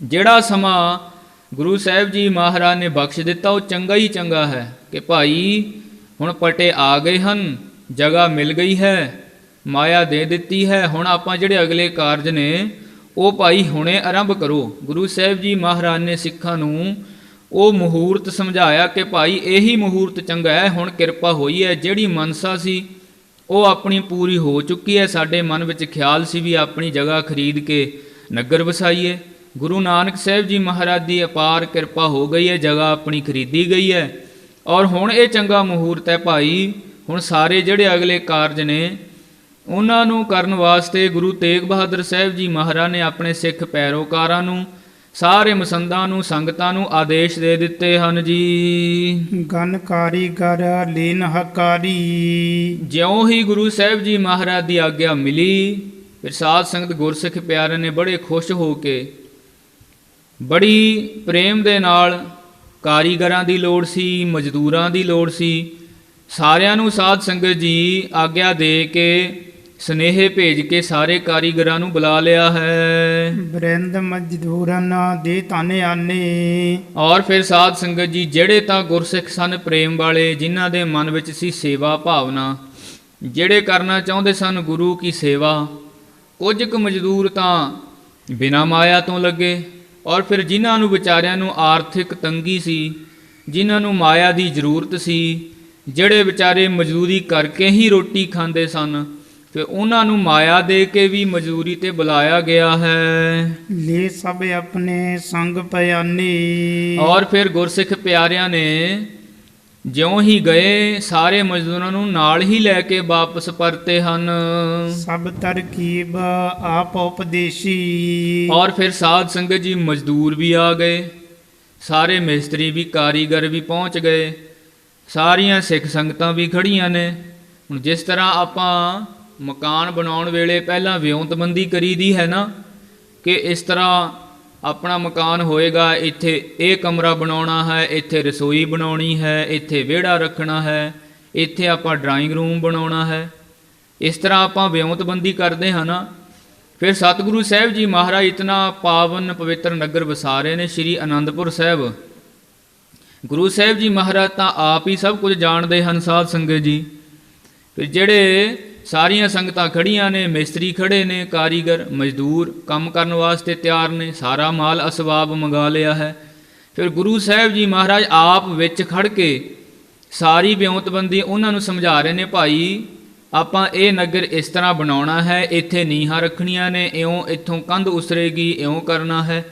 ਗੁਰੂ ਸਾਹਿਬ ਜੀ ਮਹਾਰਾਜ ਬੜੀ ਸਮੱਤ ਦੇ ਸਹਿਤ ਬੜੀ ਚੰਗੀ ਉਹਨਾਂ ਨੂੰ ਮੱਤ ਦੇ ਰਹੇ ਨੇ, ਭਾਈ ਆਪਾਂ ਇਉਂ ਕਰਕੇ ਜਿਹੜਾ ਇਹ ਨਗਰ ਹੈ ਇਹਨੂੰ ਵਸਾਉਣਾ ਸ਼ੁਰੂ ਕਰਨਾ ਹੈ ਜੀ। ਸਾਧਨ ਆਦ ਕੀ ਨੀਵ ਵਿਸ਼ੇਸ਼ੀ। ਔਰ ਵਿਸ਼ੇਸ਼ ਤੌਰ ਤੇ ਗੁਰੂ ਸਾਹਿਬ ਜੀ ਮਹਾਰਾਜ ਨੇ, ਕਿਉਂਕਿ ਬੜਾ ਆਨੰਦਾਂ ਦੀ ਪੂਰੀ ਵਸਾਉਣ ਲੱਗੇ ਨੇ ਸਾਧ ਸੰਗਤ ਜੀ, ਜਿੱਥੇ ਆਨੰਦ ਹੀ ਆਨੰਦ ਵਰਤਣਾ ਹੈ ਔਰ ਅੱਜ ਵੀ ਵਰਤ ਰਿਹਾ ਹੈ। ਇੱਥੇ ਗੁਰੂ ਸਾਹਿਬ ਜੀ ਮਹਾਰਾਜ ਵਿਸ਼ੇਸ਼ ਤੌਰ ਤੇ ਗੁਰਸਿੱਖ ਸੰਗਤਾਂ ਦੇ ਰਹਿਣ ਵਾਸਤੇ, ਕਿਉਂਕਿ ਨਗਰ ਵਸਾਉਣਾ ਹੈ, ਨਗਰ ਤਾਂ ਹੀ ਵਸਦਾ ਹੈ ਸਾਧ ਸੰਗਤ ਜੀ ਜੇ ਉੱਥੇ ਆ ਕੇ ਲੋਕ ਵਸਣ। ਫਿਰ ਵਿਸ਼ੇਸ਼ ਤੌਰ ਤੇ ਗੁਰੂ ਸਾਹਿਬ ਜੀ ਮਹਾਰਾਜ ਦੱਸ ਰਹੇ ਨੇ, ਭਾਈ ਇੱਥੇ ਗੁਰੂ ਘਰ ਬਣੇਗਾ ਔਰ ਇੱਥੇ ਸੰਗਤਾਂ ਦੇ ਵਸਣ ਲਈ ਘਰ ਬਣਨਗੇ। ਇੱਥੇ ਜਿਹੜੇ ਵਪਾਰੀ ਲੋਕ ਨੇ ਉਹ ਆਪਣਾ ਆ ਕੇ ਵਣਜ ਵਪਾਰ ਕਰਿਆ ਕਰਨਗੇ। ਇੱਥੋਂ ਸੰਗਤਾਂ ਦੇ ਲੰਘਣ ਵਾਸਤੇ ਰਸਤਾ ਛੱਡਣਾ ਹੈ, ਇੱਥੇ ਗੁਰੂ ਕੇ ਲੰਗਰ ਚੱਲਣਗੇ। ਸਾਰੀ ਜਿਹੜੀ ਵਿਵਸਥਾ ਹੈ ਸਾਧ ਸੰਗਤ ਗੁਰੂ ਸਾਹਿਬ ਜੀ ਮਹਾਰਾਜ ਉਹਨਾਂ ਪਤਵੰਤੇ ਸੱਜਣਾਂ ਨੂੰ, ਮਿਸਤਰੀ ਜਨਾਂ ਨੂੰ, ਸਾਰਿਆਂ ਨੂੰ ਆਪ ਸਮਝਾ ਰਹੇ ਹਨ ਜੀ। ਥਾਨ ਅਜੀਤ ਜਾਨਪੁਰ ਕੀਨਾ। ਔਰ ਫਿਰ ਸਾਧ ਸੰਗਤ ਜੀ ਇਹ ਅਸਥਾਨ ਕਿਹੜਾ ਹੈ? ਭਾਈ ਸਾਹਿਬ ਜੀ ਕਹਿੰਦੇ ਹਨ ਥਾਨ ਅਜੀਤ। ਅਜੀਤ ਉਹ ਹੁੰਦਾ ਸਾਧ ਸੰਗਤ ਜਿਹੜਾ ਜਿੱਤਿਆ ਨਾ ਕਦੇ ਵੀ ਜਾਂਦਾ ਹੋਵੇ। ਦੇਖੋ ਸ਼੍ਰੀ ਅਨੰਦਪੁਰ ਸਾਹਿਬ ਨੂੰ ਕਿੰਨਾ ਵੱਡਾ ਘੇਰਾ ਪਿਆ ਸੀ, ਬੜੇ ਉੱਚੇ ਜਗ੍ਹਾ ਤੇ ਇਹ ਅਸਥਾਨ ਹੈ। ਉਹ ਤਾਂ ਸਾਧ ਸੰਗਤ ਗੁਰੂ ਪਾਤਸ਼ਾਹ ਨੇ ਜੋ ਕੌਤਕ ਵਰਤਾਉਣੇ ਸੀ ਉਹ ਆਪ ਹੀ ਗੁਰਸਿੱਖਾਂ ਦੇ ਮਨ ਵਿੱਚ ਜਿਹੜੇ ਖਿਆਲ ਨੇ ਉਹ ਪੈਦਾ ਕਰ ਦਿੰਦੇ ਨੇ, ਕਿਉਂਕਿ ਗੁਰੂ ਸਾਹਿਬ ਜੀ ਮਹਾਰਾਜ ਦੇ ਉਸ ਅਕਾਲ ਪੁਰਖ ਦੀ ਅਮਾਨਤ ਵਿੱਚ ਖਿਆਨਤ ਨਹੀਂ ਕਰਦੇ ਹਨ। ਉਹਦਾ ਭਾਣਾ ਮਿੱਠਾ ਕਰਕੇ ਮੰਨਦੇ ਆਏ ਨੇ ਔਰ ਮੰਨਦੇ ਰਹਿਣਗੇ।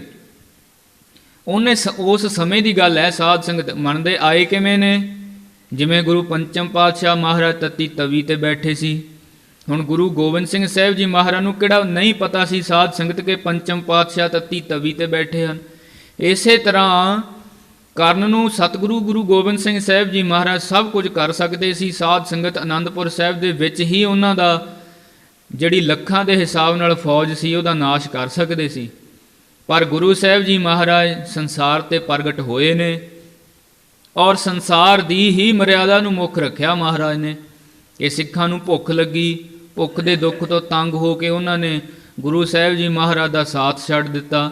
ਜੇ ਗੁਰੂ ਸਾਹਿਬ ਜੀ ਮਹਾਰਾਜ ਚਾਹੁੰਦੇ ਸਾਧ ਸੰਗਤ ਉੱਥੇ 36 ਪ੍ਰਕਾਰ ਦੇ ਲੰਗਰ ਨਹੀਂ ਸੀ ਚੱਲ ਸਕਦੇ, ਸਭ ਕੁਝ ਹੋ ਸਕਦਾ ਸੀ ਸਾਧ ਸੰਗਤ, ਪਰ ਗੁਰੂ ਪਾਤਸ਼ਾਹ ਮਹਾਰਾਜ ਜੀ ਜਿਸ ਮਰਿਆਦਾ ਵਿੱਚ ਆਏ ਨੇ ਉਹ ਮਰਿਆਦਾ ਨੂੰ ਮੁੱਖ ਰੱਖਦੇ ਨੇ। ਇਸ ਕਰਕੇ ਗੁਰੂ ਸਾਹਿਬ ਜੀ ਮਹਾਰਾਜ ਆਪ ਹੀ ਸਭ ਕੁਝ ਕਰਨ ਕਰਾਉਣ ਵਾਲੇ ਹਨ। ਗੁਰੂ ਸਾਹਿਬ ਜੀ ਮਹਾਰਾਜ ਨੂੰ ਉੱਥੇ ਇਹ ਬਚਨ ਕੀਤਾ ਵੀ ਜਿਹੜਾ ਇਹ ਅਸਥਾਨ ਹੈ ਅਜੀਤ ਹੈ, ਜਿਹੜਾ ਕਿ ਕਦੇ ਵੀ ਜਿੱਤਿਆ ਨਹੀਂ ਜਾਏਗਾ। ਸਾਧ ਸੰਗਤ ਫਿਰ ਜਿੱਤਿਆ ਗਿਆ ਵੀ ਨਹੀਂ, ਕਿੱਥੇ ਥੋੜੇ ਜਿਹੇ ਸਿੰਘ ਸੂਰਮੇ ਔਰ ਕਿੱਥੇ ਲੱਖਾਂ ਦੀ ਫੌਜ। ਹੁਣ ਸਾਧ ਸੰਗਤ ਜੀ ਇੱਥੋਂ ਆਪ ਹੀ ਅੰਦਾਜ਼ਾ ਲਗਾਇਆ ਜਾ ਸਕਦਾ ਹੈ ਕਿ ਗਿਣਤੀ ਦੇ ਸੈਂਕੜੇ ਇੱਕ ਜਿਹੜੇ ਹੋਣ ਉਹ ਜ਼ਿਆਦਾ ਭਾਰੂ ਨੇ ਕਿ ਲੱਖਾਂ ਦੀ ਗਿਣਤੀ ਭਾਰੂ ਹੈ। ਜੇ ਉਹਨਾਂ ਵਿੱਚ ਹਿੰਮਤ ਹੋਵੇ ਤਾਂ ਇੱਕ ਛਿਨ ਮਾਤਰ ਵਿੱਚ ਇੱਕ ਮੁੱਠੀ ਭਰ ਕੇ ਹੀ ਅਨੰਦਪੁਰ ਸਾਹਿਬ ਨੂੰ ਢੱਕ ਸਕਦੇ ਸੀ, ਪਰ ਨਹੀਂ। ਸਾਧ ਸੰਗਤ ਜੀ ਇੱਥੇ ਗੁਰੂ ਨਾਨਕ ਸਾਹਿਬ ਜੀ ਮਹਾਰਾਜ ਦਾ ਘਰ ਹੈ, ਇੱਥੇ ਸਭ ਕੁਝ ਹੈ। ਮਹਾਰਾਜ ਨੇ ਆਖਿਆ ਸਾਚੇ ਸਾਹਿਬਾ ਕਿਆ ਨਾਹੀ ਘਰ ਤੇਰਾ, ਘਰ ਤਾਂ ਤੇਰਾ ਸਭ ਕੁਛ ਹੈ, ਜਿਸ ਦੇਹ ਸੋ ਪਾਵੇ। ਹੈ ਤਾਂ ਸਭ ਕੁਝ, ਪਰ ਗੁਰੂ ਸਾਹਿਬ ਜੀ ਮਹਾਰਾਜ ਮਰਿਆਦਾ ਨੂੰ ਵੀ ਮੁੱਖ ਰੱਖਦੇ ਨੇ। ਮਰਿਆਦਾ ਪੁਰਸ਼ੋਤਮ ਨੇ ਸਤਿਗੁਰੂ ਸਾਹਿਬ ਜੀ ਮਹਾਰਾਜ। ਪਰ ਗੁਰੂ ਸਾਹਿਬ ਜੀ ਮਹਾਰਾਜ ਉਸ ਸਮੇਂ ਬਚਨ ਕਰਦੇ ਨੇ, ਭਾਈ ਜਿਹੜਾ ਆਪਾਂ ਇਹ ਅਸਥਾਨ ਚੁਣਿਆ ਨਾ, ਇਹ ਅਜੀਤ ਹੈ, ਕਦੇ ਵੀ ਜਿੱਤਿਆ ਨਹੀਂ ਜਾਏਗਾ। ਵਿਜੈ ਮਹੂਰਤ ਮਹਿ ਚਿਤ ਚੀਨਾ। ਔਰ ਫਿਰ ਸਾਧ ਸੰਗਤ ਐਸਾ ਅਸਥਾਨ ਗੁਰੂ ਸਾਹਿਬ ਜੀ ਮਹਾਰਾਜ ਨੇ ਆਪ ਹੀ ਬਖਸ਼ਿਸ਼ ਦੁਆਰਾ ਸੰਗਤਾਂ ਤੋਂ ਸੇਵਾ ਲਈ ਹੈ। ਵਿਜੈ ਮਹੂਰਤ ਹੁੰਦਾ ਵੀ ਚਿੱਤ ਵਿੱਚ ਅਤ ਦੀ ਪ੍ਰਸੰਨਤਾ ਹੋਣੀ, ਆਪਣੇ ਆਪ ਨੂੰ ਜੇਤੂ ਸਮਝਣਾ, ਜੇਤੂ ਭਾਵਨਾ ਪੈਦਾ ਹੋ ਜਾਣੀ, ਚਿੱਤ ਵਿੱਚ ਬੜਾ ਉਤਸ਼ਾਹ ਹੋਣਾ। ਵਿਜੈ ਮਹੂਰਤ ਉਹ ਹੁੰਦਾ ਹੈ ਕਿ ਸਾਡੇ ਮਨ ਵਿੱਚ ਜਿਵੇਂ ਕਿਸੇ ਨੂੰ ਕੋਈ ਵੱਡੀ ਪ੍ਰਾਪਤੀ ਹੋਵੇ, ਜਿਵੇਂ ਬੱਚਾ ਕਲਾਸ ਦੇ ਵਿੱਚੋਂ ਫਸਟ ਡਿਵੀਜ਼ਨ ਲੈ ਕੇ ਘਰ ਆਵੇ, ਉਹਦੇ ਚਿੱਤ ਵਿੱਚ ਵਿਜੈ ਮਹੂਰਤ ਹੁੰਦਾ। ਜਿਵੇਂ ਕੋਈ ਸਾਧ ਸੰਗਤ ਜੀ ਕਈ ਸਾਲਾਂ ਤੋਂ ਮਿਹਨਤ ਕਰ ਰਿਹਾ ਹੋਵੇ ਆਰਮੀ ਵਿੱਚ ਭਰਤੀ ਹੋਣ ਵਾਸਤੇ, ਫਿਰ ਉਹਦੀ ਸਿਲੈਕਸ਼ਨ ਹੋ ਜਾਵੇ, ਫਿਰ ਉਹ ਆਪਣੇ ਘਰ ਜਦੋਂ ਆਉਂਦਾ ਹੈ ਨਾ, ਉਹਦੇ ਚਿੱਤ ਵਿੱਚ ਹੁੰਦਾ ਵਿਜੈ ਮਹੂਰਤ। ਇਹਨੂੰ ਕਹਿੰਦੇ ਨੇ ਵਿਜੈ ਮਹੂਰਤ। ਇਸ ਕਰਕੇ ਜਦੋਂ ਕਿਸੇ ਚੀਜ਼ ਦੀ ਪ੍ਰਾਪਤੀ ਹੋ ਜਾਏ, ਜਿਹੜੀ ਮਨ ਭਾਉ ਦੀ ਗੱਲ ਹੋ ਜਾਏ, ਜਦੋਂ ਆਪਣੇ ਮਨ 'ਚ ਕੋਈ ਇੱਛਾ ਹੋਵੇ ਉਹ ਪੂਰੀ ਹੋ ਜਾਏ, ਫਿਰ ਉਦੋਂ ਮਨ ਵਿੱਚ ਜਿਹੜਾ ਉਤਸ਼ਾਹ ਪੈਦਾ ਹੁੰਦਾ ਹੈ, ਉਸ ਨੂੰ ਕਿਹਾ ਜਾਂਦਾ ਹੈ ਵਿਜੈ ਮਹੂਰਤ ਹੋ ਗਿਆ ਮਨ ਵਿੱਚ। ਗੁਰੂ ਤੇਗ ਬਹਾਦਰ ਸਾਹਿਬ ਜੀ ਮਹਾਰਾਜ ਦੇ ਮਨ ਦੇ ਵਿੱਚ ਐਸੀ ਜਗ੍ਹਾ ਗੁਰੂ ਸਾਹਿਬ ਜੀ ਮਹਾਰਾਜ ਨੇ ਰਮਣੀਕ ਥਾਂ 'ਤੇ ਪਹਾੜੀਆਂ ਦੀ ਗੋਦ ਵਿੱਚ ਖਰੀਦੀ ਹੈ, ਔਰ ਸਾਰੀ ਸੇਵਾ ਆਰੰਭ ਵੀ ਹੋ ਚੁੱਕੀ ਹੈ। ਗੁਰੂ ਸਾਹਿਬ ਜੀ ਮਹਾਰਾਜ ਦੇ ਮਨ ਵਿੱਚ ਵਿਜੈ ਮਹੂਰਤ ਪੈਦਾ ਹੋ ਗਿਆ ਹੈ ਜੀ। ਟੱਕ ਲਗਾਈ ਗੁਰ ਪ੍ਰਥਮ ਮਨਾਈ। ਔਰ ਫਿਰ ਸਤਿਗੁਰੂ ਸਾਹਿਬ ਜੀ ਮਹਾਰਾਜ ਨੇ ਬੜੇ ਉਤਸ਼ਾਹ ਦੇ ਨਾਲ, ਬੜੀ ਖੁਸ਼ੀ ਦੇ ਨਾਲ ਸਾਧ ਸੰਗਤ ਆਪ ਟੱਕ ਲਗਾਇਆ ਸ੍ਰੀ ਅਨੰਦਪੁਰ ਸਾਹਿਬ ਦਾ। ਦਾਸਨ ਤੀ ਪਕਵਾਨ ਅਨਾਈ। ਔਰ ਫਿਰ ਸਾਧ ਸੰਗਤ ਜਿੱਥੇ ਇਤਨੀਆਂ ਖੁਸ਼ੀਆਂ ਹੋਣ, ਫਿਰ ਉੱਥੇ ਮਠਿਆਈਆਂ ਤਾਂ ਵਰਤਣਗੀਆਂ ਹੀ। ਆਪਾਂ ਘਰ ਵਿੱਚ ਕੋਈ ਛੋਟਾ ਜਿਹਾ ਕੰਮ ਕਰਨਾ ਹੋਵੇ, ਜੇ ਬਹੁਤਾ ਨਹੀਂ ਸਾਧ ਸੰਗਤ ਆਪਾਂ ਲੱਡੂ ਤਾਂ ਵਰਤਾ ਹੀ ਦਿੰਦੇ ਹਾਂ। ਔਰ ਫਿਰ ਇਹ ਤਾਂ ਬਹੁਤ ਵੱਡਾ ਕੰਮ ਹੋ ਰਿਹਾ ਹੈ, ਆਨੰਦਾਂ ਦੀ ਪੂਰੀ ਵਸ ਰਹੀ ਹੈ। ਸਤਿਗੁਰੂ ਸਾਹਿਬ ਜੀ ਮਹਾਰਾਜ ਨੇ ਟੱਕ ਲਗਾਇਆ ਔਰ ਸਿੱਖ ਸੇਵਕਾਂ ਨੂੰ ਹੁਕਮ ਕਰਕੇ 36 ਪ੍ਰਕਾਰ ਦੇ ਜਿਹੜੇ ਭੋਜਨ ਨੇ, ਮਠਿਆਈਆਂ ਵਗੈਰਾ ਮੰਗਾ ਕੇ ਵਰਤਾਈਆਂ ਨੇ। ਸਰਬ ਪ੍ਰਕਾਰ ਕੀਨ ਗਨ ਮੰਗਲ। ਔਰ ਫਿਰ ਸਰਬ ਤਰ੍ਹਾਂ ਦੇ ਮੰਗਲ ਉੱਥੇ ਹੋ ਰਹੇ ਹਨ, ਖੁਸ਼ੀਆਂ ਵੰਡੀਆਂ ਜਾ ਰਹੀਆਂ ਨੇ। ਜਿਨ ਦਰਸ਼ਨ ਤੀ ਮਿਟਹਿ ਅਮੰਗਲ। ਔਰ ਫਿਰ ਸਤਿਗੁਰੂ ਕੈਸੇ ਨੇ? ਸਤਿਗੁਰੂ ਤੇਗ ਬਹਾਦਰ ਸਾਹਿਬ ਜੀ ਮਹਾਰਾਜ ਸਾਧ ਸੰਗਤ ਜੀ 9ਵੇਂ ਗੁਰੂ ਨਾਨਕ ਨੇ, ਜਿਹੜੇ ਇਤਨੇ ਵੱਡੇ ਵੱਡੇ ਕਾਰਜ ਕਰਵਾ ਰਹੇ ਨੇ। ਕਿਹਦੇ ਵਾਸਤੇ? ਲੋਕ ਭਲਾਈ ਲਈ। ਦੇਖੋ ਸੰਗਤਾਂ ਨੇ ਵਸਣਾ ਹੈ ਨਾ, ਆ ਕੇ ਨਗਰ ਵਸਾਉਣਾ ਕਿਹੜਾ ਕੋਈ ਛੋਟੀ ਗੱਲ ਹੈ ਸਾਧ ਸੰਗਤ ਜੀ। ਆਪਾਂ ਆਪਣਾ ਘਰ ਬਣਾਉਣਾ ਹੋਵੇ ਬੜਾ ਔਖਾ ਹੋ ਜਾਂਦਾ ਹੈ, ਕਈ ਸਾਲ ਦੀ ਮਿਹਨਤ ਕਰਦੇ ਹਾਂ, ਉਸ ਤੋਂ ਬਾਅਦ ਫਿਰ ਆਪਾਂ ਵਿਉਂਤਬੰਦੀ ਕਰਦੇ ਹਾਂ ਸਿਰਫ ਇੱਕ ਘਰ ਬਣਾਉਣ ਵਾਸਤੇ। ਇੱਥੇ ਤਾਂ ਸਾਧ ਸੰਗਤ ਜੀ ਗੁਰੂ ਸਾਹਿਬ ਜੀ ਮਹਾਰਾਜ ਪੂਰਾ ਦਾ ਪੂਰਾ ਨਗਰ ਵਸਾ ਰਹੇ ਨੇ, ਜਿੱਥੇ ਆ ਕੇ ਬੇਅੰਤ ਸੰਗਤਾਂ ਨੇ ਵਸਣਾ ਹੈ। ਪਤਾ ਨਹੀਂ ਕਿੰਨਿਆਂ ਨੂੰ ਲਾਭ ਪ੍ਰਾਪਤ ਹੋਣਾ ਹੈ, ਕਿੰਨਿਆਂ ਦੀਆਂ ਜ਼ਿੰਦਗੀਆਂ ਸਵਰ ਜਾਣੀਆਂ ਨੇ, ਕਿੰਨਿਆਂ ਨੂੰ ਇੱਥੇ ਕਾਰੋਬਾਰ ਮਿਲਣਾ ਹੈ, ਕਿੰਨੇ ਇੱਥੇ ਜਿਹੜੇ ਵਪਾਰੀ ਲੋਕ ਨੇ ਉਹਨਾਂ ਦਾ ਵਪਾਰ ਚੱਲਣਾ ਹੈ, ਕਿੰਨੀਆਂ ਸਿੱਖ ਸੰਗਤਾਂ ਨੇ ਵਰਸਾਉਣਾ ਹੈ ਇੱਥੋਂ, ਕਿੰਨਿਆਂ ਨੇ ਲਾਭ ਲੈ ਕੇ ਜਾਣਾ ਹੈ। ਸਾਧ ਸੰਗਤ ਐਸੇ ਮਹਾਨ ਸਤਿਗੁਰੂ ਜੀ ਨੇ ਜਿਨ੍ਹਾਂ ਦਾ ਦਰਸ਼ਨ ਕਰਕੇ ਸੰਗਤਾਂ ਨਿਹਾਲ ਹੋ ਰਹੀਆਂ ਨੇ, ਔਰ ਜਿਨ੍ਹਾਂ ਦੇ ਦਰਸ਼ਨਾਂ ਦੇ ਨਾਲ ਵੱਡੇ ਵੱਡੇ ਵਿਘਨ ਵੀ ਦੂਰ ਹੋ ਜਾਂਦੇ ਨੇ। ਕਾਰੀਗਰ ਲਗਾਈ ਗਨ ਦਈ। ਔਰ ਸਤਿਗੁਰੂ ਸਾਹਿਬ ਜੀ ਮਹਾਰਾਜ ਨੇ ਹੁਕਮ ਕਰਕੇ ਸਾਰੇ ਕਾਰੀਗਰਾਂ ਨੂੰ ਕੰਮ ਤੇ ਲਾ ਦਿੱਤਾ ਹੈ। ਸਦਨ ਉਸਾਰਨ ਲਾਗਤ ਭਈ। ਔਰ ਫਿਰ ਹੋ ਗਿਆ ਸ਼ੁਰੂ ਕੰਮ ਸਾਧ ਸੰਗਤ ਜੀ। ਕਿਤੇ ਕੋਈ ਨੀਂਹ ਪੁੱਟ ਰਿਹਾ ਹੈ, ਕਿਤੇ ਪੁੱਟੀ ਹੋਈ ਨੀਂਹ ਦੇ ਵਿੱਚ ਗਾਰਾ ਸਿੱਟਿਆ ਜਾ ਰਿਹਾ ਹੈ, ਕਿਤੇ ਕਾਰੀਗਰ ਹਾਕਾ ਮਾਰ ਮਾਰ ਮਜ਼ਦੂਰਾਂ ਨੂੰ ਛੇਤੀ ਬੁਲਾ ਰਹੇ ਨੇ, ਕਿਤੇ ਸਾਧ ਸੰਗਤ ਜੀ ਕੰਧ ਉਸਰ ਗਈ ਹੈ, ਕਿਤੇ ਅੱਧੀ ਹੋ ਗਈ ਹੈ। ਇਸ ਤਰ੍ਹਾਂ ਸਾਰੇ ਕੰਮ ਬੜੇ ਉਤਸ਼ਾਹ ਨਾਲ ਚੱਲ ਰਹੇ ਨੇ। ਬਸਨ ਹਾਰ ਗਾਨਾ ਲੋਕ ਬੁਲਾਈ। ਔਰ ਫਿਰ ਸਾਧ ਸੰਗਤ ਜੀ ਮਸੰਦਾਂ ਨੂੰ ਹੁਕਮ ਕੀਤਾ, ਭਾਈ ਹੁਣ ਇੱਥੇ ਨਗਰ ਵਸਣਾ ਸ਼ੁਰੂ ਹੋ ਗਿਆ ਹੈ, ਨਗਰ ਦੇ ਵਿੱਚ ਲੋਕੀ ਵੀ ਚਾਹੀਦੇ ਨੇ। ਆਲੇ ਦਾਲੇ ਜਿਸ ਨੂੰ ਵੀ ਲੋੜ ਹੈ, ਜ਼ਰੂਰਤ ਹੈ, ਜਿਹਦੇ ਕੋਲ ਕੋਈ ਘਰ ਨਹੀਂ ਹੈ, ਜਿਹਦੇ ਕੋਲ ਕੋਈ ਕੰਮ ਨਹੀਂ ਹੈ, ਜਾਂ ਕੋਈ ਇੱਥੇ ਆ ਕੇ ਵਣਜ ਵਪਾਰ ਕਰਨਾ ਚਾਹੁੰਦਾ ਹੈ, ਜਾਂ ਗੁਰੂ ਕੀਆਂ ਸੰਗਤਾਂ ਆ ਕੇ ਸੇਵਾ ਕਰਨੀਆਂ ਚਾਹੁੰਦੀਆਂ ਨੇ, ਜਾਂ ਫਿਰ ਕੋਈ ਮਜ਼ਦੂਰ ਹੈ ਜਿਹਨੂੰ ਮਜ਼ਦੂਰੀ ਦੀ ਲੋੜ ਹੈ, ਜਾਂ ਕੋਈ ਮਿਸਤਰੀ ਹੈ, ਸਾਰਿਆਂ ਨੂੰ ਸੁਨੇਹਾ ਦੇ ਦਿਓ, ਭਾਈ ਇੱਥੇ ਸਭ ਕੁਝ ਪ੍ਰਾਪਤ ਹੁੰਦਾ ਹੈ। ਜਿਹਨੇ ਵਸਣਾ ਹੈ ਉਹਨੂੰ ਘਰ ਵੀ ਬਣਾ ਕੇ ਦਿੱਤੇ ਜਾਣਗੇ, ਇੱਥੇ ਆ ਕੇ ਵਸ ਸਕਦਾ ਹੈ। ਦਾਨ ਮਾਨ ਕਰ ਸੇ ਹਰਿ ਖਾਈ। ਔਰ ਫਿਰ ਸਾਧ ਸੰਗਤ ਗੁਰੂ ਪਾਤਸ਼ਾਹ ਮਹਾਰਾਜ ਨੇ ਪੂਰੀ ਖੁੱਲ੍ਹ ਦੇ ਦਿੱਤੀ ਵੀ ਜਿਹਨੂੰ ਮਾਇਆ ਦੀ ਲੋੜ ਹੈ, ਕੋਈ ਕਹਿੰਦਾ ਹੈ ਵੀ ਸਾਡੇ ਕੋਲ ਵਸਣ ਵਾਸਤੇ ਮਾਇਆ ਨਹੀਂ ਹੈ, ਕਹਿੰਦੇ ਭਾਈ ਉਹਨਾਂ ਨੂੰ ਮਾਇਆ ਦੇ ਦਿਓ। ਜਿਹਦੇ ਕੋਲ ਕੋਈ ਘਰ ਨਹੀਂ ਜ਼ਮੀਨ ਨਹੀਂ, ਉਹਨੂੰ ਕਹਿ ਦਿਓ ਵੀ ਆ ਜਾ ਤੇ ਤੁਹਾਨੂੰ ਜਿਹੜਾ ਘਰ ਹੈ ਜ਼ਮੀਨ ਹੈ ਉਹ ਅਸੀਂ ਦੇਵਾਂਗੇ।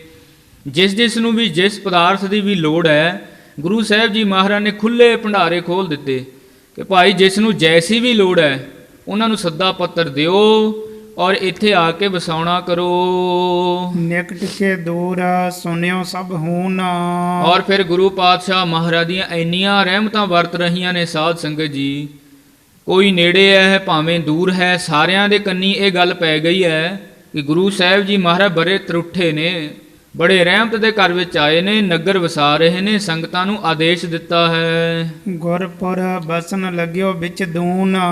ਔਰ ਫਿਰ ਦੂਨ ਕਹਿੰਦੇ ਨੇ ਸਾਧ ਸੰਗਤ ਪਹਾੜਾਂ ਦੀ ਗੋਦ ਨੂੰ। ਪਹਾੜਾਂ ਦੇ ਅੰਦਰ ਗੁਰੂ ਸਾਹਿਬ ਜੀ ਮਹਾਰਾਜ ਬੜਾ ਰਮਣੀਕ ਥਾਂ ਤੇ ਨਗਰ ਵਸਾ ਰਹੇ ਨੇ। ਕੀਤਕ ਬਨਕ ਆਈ ਕਰ ਮਿਲੀ। ਔਰ ਫਿਰ ਸਾਧ ਸੰਗਤ ਜੀ ਬਨਕ ਕਹਿੰਦੇ ਨੇ ਬਾਣੀਏ ਲੋਕਾਂ ਨੂੰ, ਜਿਨ੍ਹਾਂ ਨੇ ਵਣਜ ਵਪਾਰ ਕਰਨਾ ਹੈ। ਕਿਸੇ ਦਾ ਕੋਈ ਹੱਟੀ ਦਾ ਵਣਜ ਵਪਾਰ ਹੈ, ਕੋਈ ਸਾਧ ਸੰਗਤ ਜੀ ਕੱਪੜੇ ਵੇਚਣ ਵਾਲਾ ਹੈ, ਕੋਈ ਕੱਪੜੇ ਰੰਗਣ ਵਾਲਾ ਹੈ, ਕੋਈ ਲੋਹਾਰ ਹੈ। ਸਾਧ ਸੰਗਤ ਕਿਤਨੇ ਵਣਜ ਕਰਨ ਵਾਲੇ ਲੋਕ ਨੇ, ਕਿਤਨੀਆਂ ਕੈਟਾਗਰੀਆਂ ਹਨ ਸਾਧ ਸੰਗਤ ਜੀ। ਕਈ ਬਾਣੀਏ ਐਸੇ, ਕਈ ਜਿਹੜੇ ਕਾਰੋਬਾਰੀ ਲੋਕ ਨੇ, ਉਹ ਸਤਿਗੁਰੂ ਸਾਹਿਬ ਜੀ ਮਹਾਰਾਜ ਨੂੰ ਆ ਕੇ ਮਿਲ ਰਹੇ ਨੇ। ਬਨਜ ਹੀਤ ਹਟਨ ਕਰ ਭਲੀ। ਔਰ ਫਿਰ ਗੁਰੂ ਸਾਹਿਬ ਜੀ ਮਹਾਰਾਜ ਦੀ ਆਗਿਆ ਨੂੰ ਲੈ ਕੇ ਆਪਣਾ ਵਣਜ ਸ਼ੁਰੂ ਕਰਨ ਵਾਸਤੇ ਆਪੋ ਆਪਣੀਆਂ ਹੱਟੀਆਂ, ਆਪੋ ਆਪਣੀਆਂ ਦੁਕਾਨਾਂ ਤਿਆਰ ਕਰ ਰਹੇ ਹਨ ਜੀ। ਕਿਤਕ ਮਿਹਨਤੀ ਮਾਨਵ ਆਈ। ਔਰ ਫਿਰ ਸਾਧ ਸੰਗਤ ਜੀ ਬੜੇ ਮਿਹਨਤੀ ਲੋਕ, ਜਿਨ੍ਹਾਂ ਦੀ ਮਿਹਨਤ ਮਜ਼ਦੂਰੀ ਦੇ ਨਾਲ ਹੀ 3 ਟਾਈਮ ਰੋਟੀ ਚੱਲਦੀ ਹੈ, ਪ੍ਰਸ਼ਾਦਾ ਛਕਦੇ ਨੇ।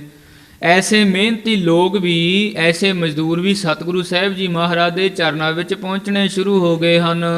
ਚਲ ਹੈ ਜੀਵਕਾ ਮਨ ਲਖ ਪਾਈ। ਔਰ ਫਿਰ ਉਹਨਾਂ ਨੇ ਜਾਣ ਲਿਆ ਵੀ ਇੱਥੇ ਤਾਂ ਸਾਡੀ ਜੀਵਕਾ ਚੱਲੇਗੀ, ਇੱਥੇ ਤਾਂ ਸਾਡਾ ਜਿਹੜਾ ਪ੍ਰਸ਼ਾਦਾ ਪਾਣੀ ਹੈ ਚੰਗਾ ਚੱਲੇਗਾ, ਕਿਉਂਕਿ ਮਜ਼ਦੂਰੀ ਮਿਲ ਰਹੀ ਹੈ। ਜਿੱਥੇ ਕੰਮ ਹੋਵੇਗਾ ਕਾਮੇ ਵੀ ਉੱਥੇ ਹੀ ਜਾਣਗੇ ਨਾ। ਇਸ ਕਰਕੇ ਉਹਨਾਂ ਨੇ ਜਾਣ ਲਿਆ ਭਲੇ ਹੀ ਕਿ ਭਾਈ ਜੇ ਅਸੀਂ ਇੱਥੇ ਪਹੁੰਚਾਂਗੇ ਤਾਂ ਸਹਿਜੇ ਹੀ ਸਾਡੀ ਜਿਹੜੀ ਉਪਜੀਵਕਾ ਹੈ ਉਹ ਚੱਲ ਪਵੇਗੀ। ਆਪਣੇ ਸਦਨਾ ਉਸਾਰਨ ਚਾਹੀ। ਔਰ ਫਿਰ ਸਾਧ ਸੰਗਤ ਜਿਹੜੇ ਆਉਂਦੇ ਨੇ, ਹੁਣ ਮਨ ਵਿੱਚ ਇੱਛਾ ਹੈ ਅਸੀਂ ਇੱਥੇ ਕੰਮ ਕਰਾਂਗੇ ਤਾਂ ਰਵਾਂਗੇ ਵੀ ਇੱਥੇ ਹੀ। ਮਨ ਵਿੱਚ ਇੱਛਾ ਹੈ ਕਿ ਕਿਉਂ ਨਾ ਹੋਵੇ ਗੁਰੂ ਸਾਹਿਬ ਜੀ ਮਹਾਰਾਜ ਦੀ ਆਗਿਆ ਲੈ ਕੇ ਅਸੀਂ ਆਪਣੇ ਘਰ ਵੀ ਇੱਥੇ ਹੀ ਬਣਾ ਲਈਏ। ਇਸ ਕਰਕੇ ਸਾਧ ਸੰਗਤ ਜੀ ਜਿਹੜੇ ਵੀ ਆਉਂਦੇ ਨੇ, ਜਿਹੋ ਜੀ ਵੀ ਜਿਸ ਦੀ ਇੱਛਾ ਹੈ, ਉਸ ਦੇ ਮੁਤਾਬਕ ਸਤਿਗੁਰੂ ਸਾਹਿਬ ਜੀ ਮਹਾਰਾਜ ਅਪਾਰ ਕਿਰਪਾ ਰਹਿਮਤਾਂ ਬਖਸ਼ਿਸ਼ਾਂ ਉਹਨਾਂ ਸਿੱਖ ਸੇਵਕਾਂ ਤੇ, ਭਾਵੇਂ ਕੋਈ ਮਜ਼ਦੂਰ ਆਵੇ, ਭਾਵੇਂ ਕੋਈ ਕਾਰੀਗਰ ਆਵੇ, ਭਾਵੇਂ ਸਾਧ ਸੰਗਤ ਕੋਈ ਵਣਜ ਵਪਾਰ ਕਰਨ ਵਾਲਾ ਆਵੇ, ਸਾਰਿਆਂ ਤੇ ਗੁਰੂ ਸਾਹਿਬ ਜੀ ਮਹਾਰਾਜ ਰਹਿਮਤਾਂ ਬਖਸ਼ਿਸ਼ਾਂ ਕਿਰਪਾਲਤਾ ਕਰ ਰਹੇ ਹਨ। ਅੱਗੇ ਜਿਸ ਪ੍ਰਕਾਰ ਗੁਰੂ ਸਾਹਿਬ ਜੀ ਮਹਾਰਾਜ ਨੇ ਇਸ ਨਗਰ ਨੂੰ ਵਸਾਉਣਾ ਹੈ ਔਰ ਸੰਗਤਾਂ ਨੂੰ ਉਪਦੇਸ਼ ਦੇ ਕੇ ਤਾਰਨਾ ਹੈ, ਉਸ ਪ੍ਰਸੰਗ ਦੀ ਵਿਚਾਰ ਕੱਲ੍ਹ ਦੇ ਦੀਵਾਨ ਦੇ ਵਿੱਚ ਸਰਵਣ ਕਰਾਂਗੇ ਜੀ। ਇਸ ਤਰ੍ਹਾਂ ਗੁਰੂ ਤੇਗ ਬਹਾਦਰ ਸਾਹਿਬ ਜੀ ਮਹਾਰਾਜ ਗੁਰਤਾ ਗੱਦੀ ਤੇ ਵਿਰਾਜਮਾਨ ਹੋ ਕੇ ਵਡਭਾਗੇ ਗੁਰਸਿੱਖਾਂ ਤਾਈਂ ਨਿਹਾਲ ਕਰ ਰਹੇ ਹਨ ਜੀ। ਕਿਤਕ ਮਿਹਨਤੀ ਮਾਨਵ ਆਈ। ਚਲ ਹੈ ਜੀਵਕਾ ਮਨ ਲਖ ਪਾਈ। ਕਿਤਕ ਮਿਹਨਤੀ ਮਾਨਵ ਆਈ। ਚਲ ਹੈ ਜੀਵਕਾ ਮਨ ਲਖ ਪਾਈ। ਹੇ ਅਚੁੱਤ ਹੈ ਪਾਰ ਬ੍ਰਹਮ ਅਵਿਨਾਸੀ।